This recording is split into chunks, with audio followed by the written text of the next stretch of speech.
welcome back to the Journey to the FarLands. All right. Well, let's see. Got a bunch of stuff and nonsense here. All right. Let's get out of here. And let's see. Nothing really unpleasant about, so... yeah. Okay, and finding west is that way. So let's move on. Onwards to the FarLands, as I once again try to sprint in 1.7.3 where it doesn't exist yet. Yes, anyway. Well, let's see. Here we are, journeying onwards to the FarLands, and let my notepad get covered up. Which I needed to be able to see so that I could note that the world size right now, as of beginning of this episode, is 5,998.69 megabytes. As we journey onwards to the FarLands on this, the 496th Minecraft day since leaving spawn. That's a lot of travel, and there's a whole lot more ahead of time. Somebody recently commented that they hope I don't reach the FarLands too soon because they enjoy watching the series. Well, I don't think you have to worry about anything in that regard, because the FarLands are approximately 12,500,000 blocks from spawn. And given 2 or 3 episodes a week, it could... Shut up, Cal. Nobody asked you for anything. Given 2 or 3 episodes a week, it could easily take on the high side of 10 years or more to walk it. So... no problem there. This is not something you do quickly. It just isn't. Oh, I know that there's people that have used things like mods or creative mode to get to the FarLands much, much faster. But really, honestly, the way I think about it, that's all well and good if you just want to go there and take a look and whatnot, but really, to my way of thinking, getting to the FarLands like that is kind of cheating, because it's not about how fast you get there. It's not even really that much about the destination. It really is... oh, God, I wasted a vote. It really is about the journey. You know, that journey is the thing. The trip, the sights that we see along the ways, the epic scenery and mountains and the seas and the beaches and the gravel beaches and the ice plains and all that good happy stuff. And more. The spawners and the near misses and all sorts of things. You know, it's about the journey there. And so, yeah. Somebody also once asked that, you know, what would I do once I get to the FarLands? Would I build a base, or, you know, try to build a base, or go further, or whatever? And honestly, because of how far away it is and how long it's going to take to even get significantly close to it, I don't even consider thinking about that. I really don't. That's something to think about maybe a decade from now. So, nah, I'm not going to think about it. Anyway, heading onwards here, there is a follow-up question from last episode. Dee Christensen, who last week asked for tips that you would give new YouTubers, says, "Thank you, Chef. What do you use for your recording and other stuff as far as software?" Well, for recording video game footage, I use Fraps. And actually, my setup, the way I'm doing things is a little bit different from standard. Most people would use something like Fraps, or I understand there's a bunch of other software out there these days that a lot of people use, but I still use Fraps. It works, you know, so what can I complain about? Fraps is very good for capturing video. It also captures audio.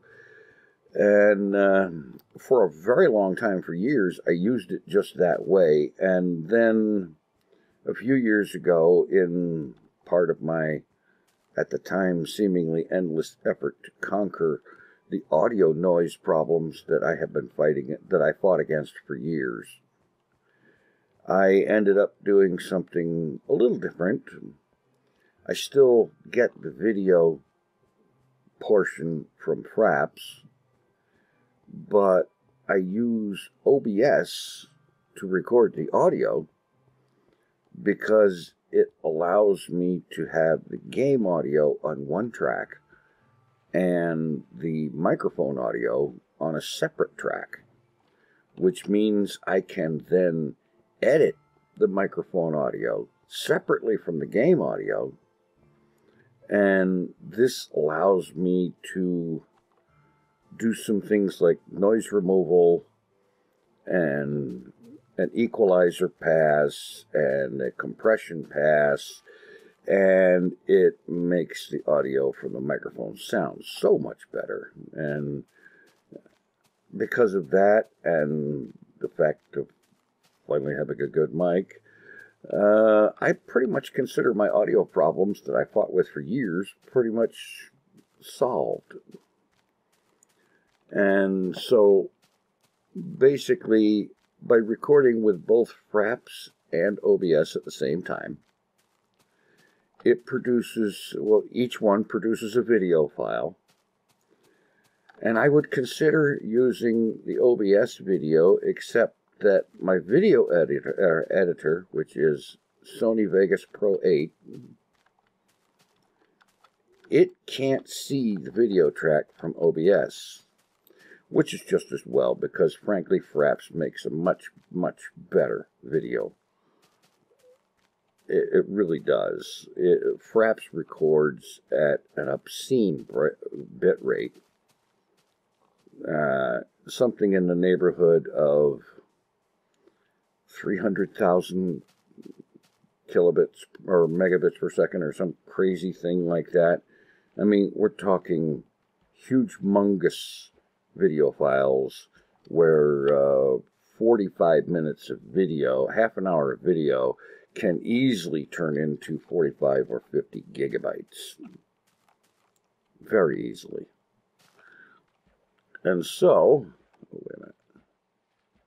Oh, so, take the Fraps video, and then the video file from OBS that doesn't have any video that I can actually see in the editor, and basically I delete the video portion of the OBS file, and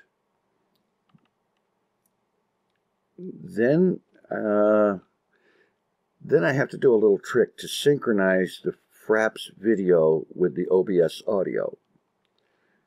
And that is actually made easy by the fact that Fraps also records the game audio. I have it set not to record from the microphone, however, so the Fraps audio is game audio, and OBS records game audio separately on its own track. So I basically zoom in on that sucker, zoom in on the audio track, because Sony Vegas Pro 8 shows the waveform, and I use that visible waveform to synchronize the two game audio tracks. Oops, it is time for one of these. Synchronize the game audio tracks, and since the Fraps game audio and Fraps video are already synchronized with each other, then when I line up the game audio track that Fraps provides with the game audio that I create with OBS, that means that the video is then synchronized. And so then I take the OBS audio, the OBS microphone audio, and the Fraps video. I have Sony Vegas combine those three tracks into a single group and delete the Fraps game audio. And then when I render it all out, beautiful. Game audio on one track, mic audio on the other track. I can adjust levels for each separately. And the microphone audio track I can export into an MP3, into actually a WAV file, and use Audacity to remove noise, do an equalizer pass, and a compressor pass, and so on, to clean up the sound and make it sound as best as possible. And that's pretty much the nuts and bolts of what I'm doing there software-wise. And if you were recording games, you could easily do it like that, or you could be much simpler about it, use a much simpler way and just go straight with the Fraps audio and video. Because honestly, the only reason I ended up going the way I did with multiple sources like that is because of all the audio quality problems I used to have, which made things sound horrible no matter what I did. It was years of frustration before I finally got the situation figured out and fixed and sounding so much better. But there you go. Now, I know some will say, but your video quality doesn't look so great. Oh, that's not because of Fraps. That's because when I render the video, I have to limit the bit rate to a lot less than what it could be. Now, I could render out at 1080p, 60 frames per second, and so on, but the problem is the file that would be created by that process would end up being so large that it would literally take me 12 to 18 hours to upload it. And I'm sorry, I am not going to do that. If I get internet fast enough where I can upload a file like that in half an hour or less, I'll be more than happy to switch to 1080-60. I would be thrilled to switch to 1080-60. But I need some seriously faster internet than I have now to be able to do that. I have something like approximately 0.5 megabits per second upload speed. And because of that,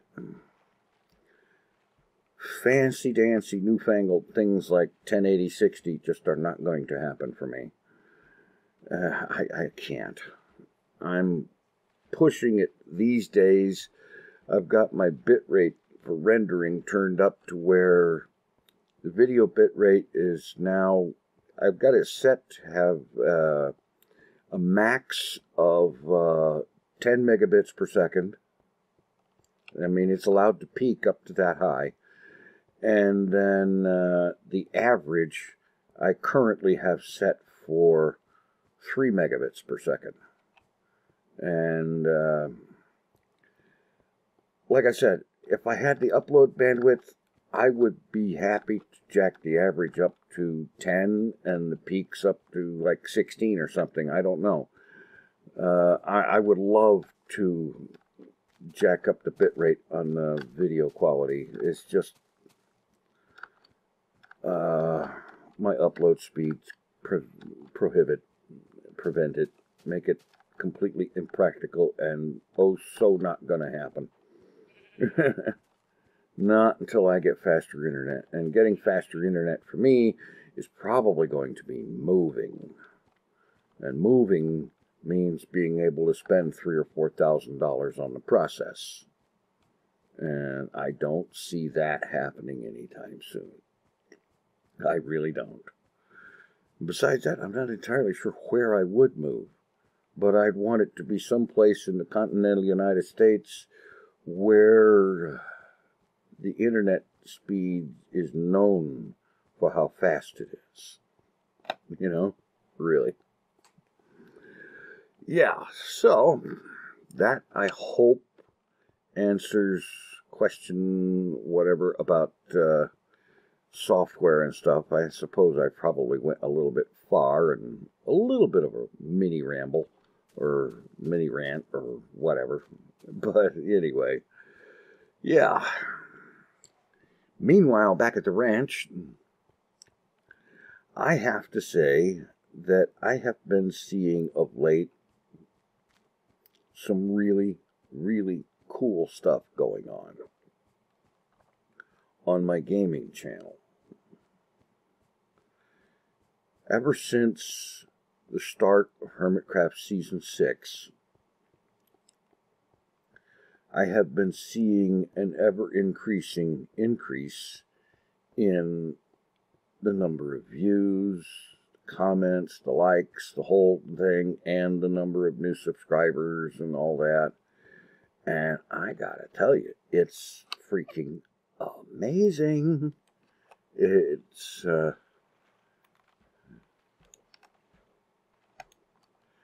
it really just completely blows me away. I looked the other day. Oh boy.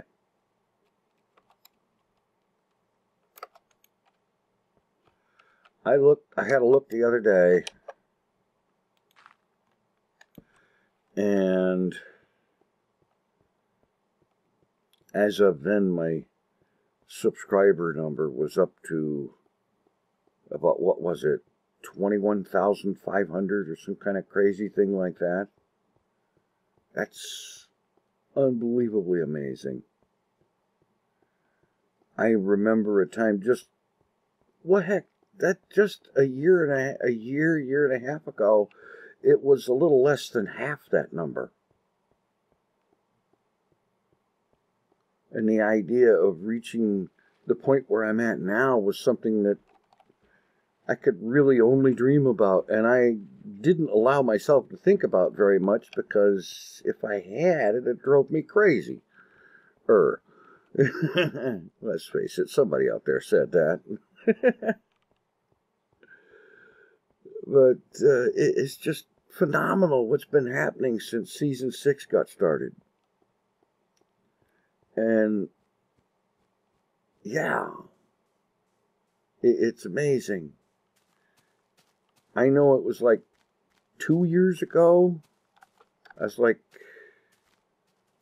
think it was 2 years ago. I was like 3,000 or 4,000 subscribers. And I was in that range for so long. Yeah. It's amazing.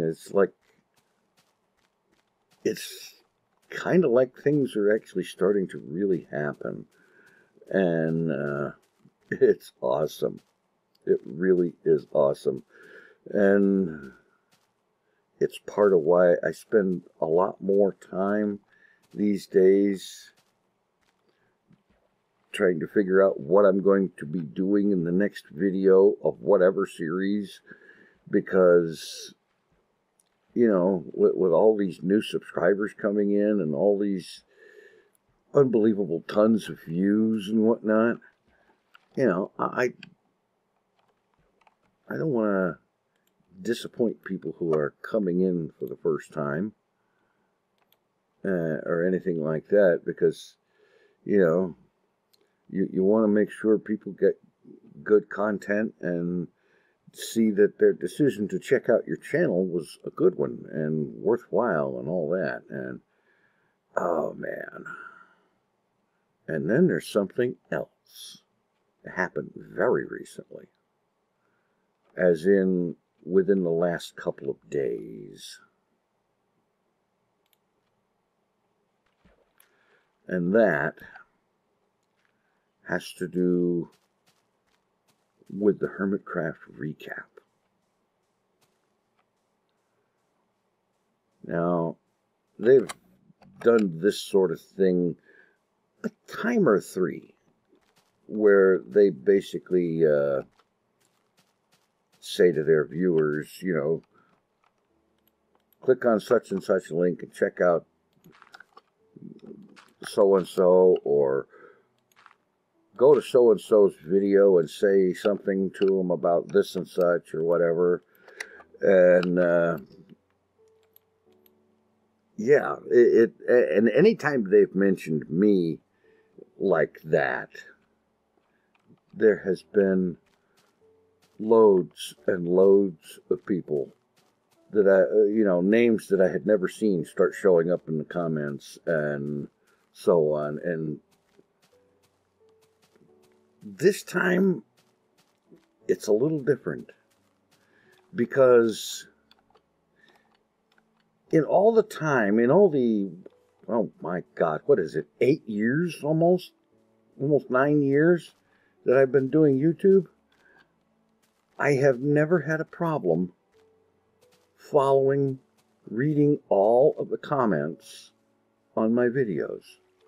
I've always done that. I've always made it a point. I read every comment on every video. I don't always respond. I don't always have anything to say in response. But I do go out of my way to make it a point to read every single comment. Today, I find myself for the first time thinking, I'm not sure I'm going to be able to do that. Recent episode of Hermitcraft, I forget the episode number, but it was titled Too Much Salt. And it had a lot to do with the fact that I had recently died in lava and lost abso-fraggin-lutely everything for the second time in like a week. And I was kind of salty about it, you know? It happens. And we all know that it happens in Minecraft. And sooner or later it happens to everybody. And sometimes it happens frequently. And there's not much you can do about it, but just pick up and move on and so on. But you know how it is. Sometimes you get kind of really super salty about it, you know? You start thinking to yourself, geez, exactly whose bad side did I get on to make this happen?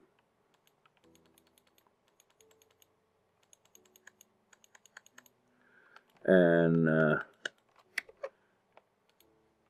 so on, you know? And so I was talking about that in the video as I began to go through the somewhat slow, painful, and frankly annoying process of gearing up from zilch once again.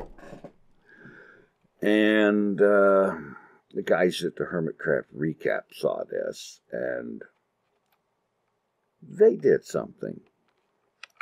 Because, okay, now a little bit of background here. Hermitcraft recap has had a thing going this season, and I think it's kind of their version of the Hermitcraft tag game that Grian came up with.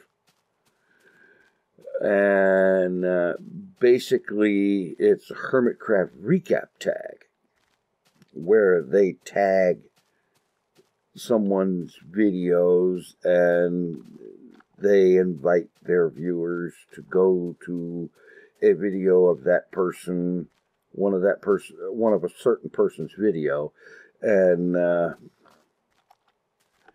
to say something in their comment section. And it's kind of really cool. It kind of really entertaining. Some of the stuff that you see people saying in that is really funny and cool, and sometimes it's just really supportive or whatever, just all good-natured fun stuff and so on. And it's really cool of them to do that. And they've got this really cool thing going on with their viewers, and yeah, really awesome.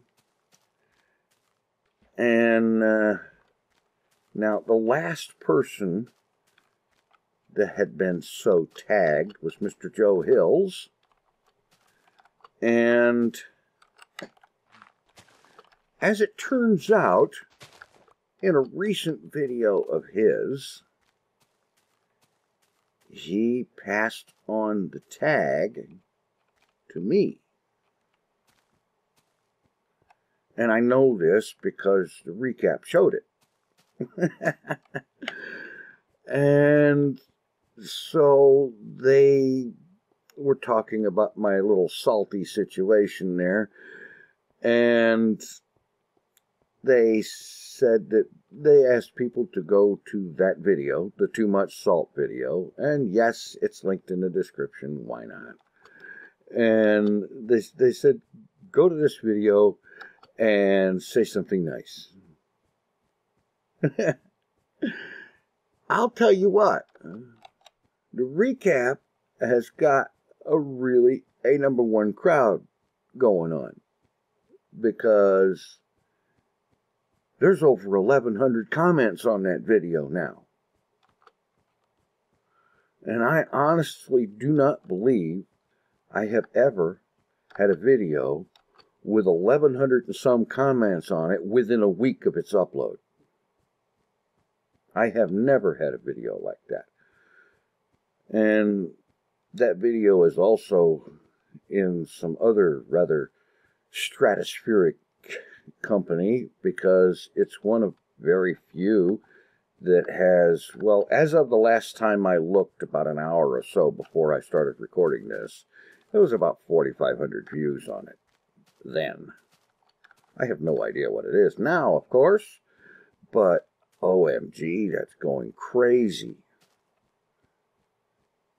I gotta tell you, the recap guy's pretty cool. And I'm not just saying that because they did this thing. I'm saying it because they do a bang-up job, they always have, of recapping all the action on the Hermitcraft server. And that's all the hermits, everybody playing, everybody that's making videos. That content is covered, reviewed, and mentioned in some way, shape, or form by the Hermitcraft recap. And they do it every week, week in and week out, week after week. And they do an awesome job of it. And frankly, they are one of the reasons that I have any chance of staying caught up with what all the hermits are doing myself. Because, there's just so many videos that one guy isn't going to be able to watch them all. Because if I watched all of those, I wouldn't have time to make my own. You know what I mean? In fact, if I watched all of the Hermitcraft videos, I would never get caught up, because there's enough of them that there is more than a day's worth of footage produced pretty much just about every day, as far as I can tell. If there isn't, it's real close to it, I know that. So, yeah. There's a lot of footage. And if you have any kind of life at all, you don't have time to watch all of the hermits and keep caught up with everybody's everything. It just isn't possible. So, yes, I watched the Hermitcraft recap, and I think these guys, Sloy XP and Pixel Riffs, they do an awesome job with it. And I hope they keep it up for a long time. It's really great. I appreciate it. Even when there isn't much reason to say much about whatever I'm doing. You know, because it's a great service. And, you know, it's not like they're getting paid to do it either. This is a work by fans, for fans, about something that they're all interested in, which is Hermitcraft. And yeah, they do an awesome job with it. And I for one appreciate it. Anyway, yeah. So, awesomeness is abounding like crazy. And I am, as I'm sitting here, still thinking about what I'm going to be doing next time around. I've been doing a lot of work towards getting things back together and getting XP and enchanting and re-enchanting and not only making up new gear, but making up 2 sets of gear so that I have backups just in case something happens again. Because you know sooner or later it will. And so on. And so I have not spent a whole heck of a lot of time working on anything new. And now I got to work on a hidey hole right now. Yeah. Because I just saw that sunset thing happen. You know, where it starts getting darker. Anyway.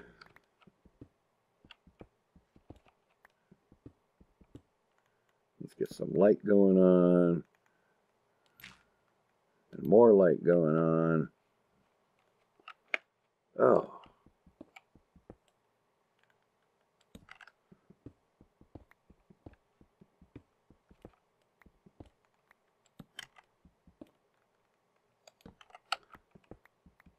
There. That's getting to be a decent sized place. Anyway, I hope you've enjoyed my ramble-a-thon or whatever this is. And, yeah. And, of course, there is the fundraising bit, the raising money for Child's Play charity. A worthy cause if ever there was one. And you can always be welcome to stop by TinFoilChef.com, where you too can donate to Child's Play charity and support a worthwhile cause. All right. Anyway, stumbling to try to get things done because I don't know why, but I have a hard time trying to craft anything while talking at the same time. And I think just now is probably the best job of that I've ever done. Anyway, thanks for watching. Take it easy. I am out of here.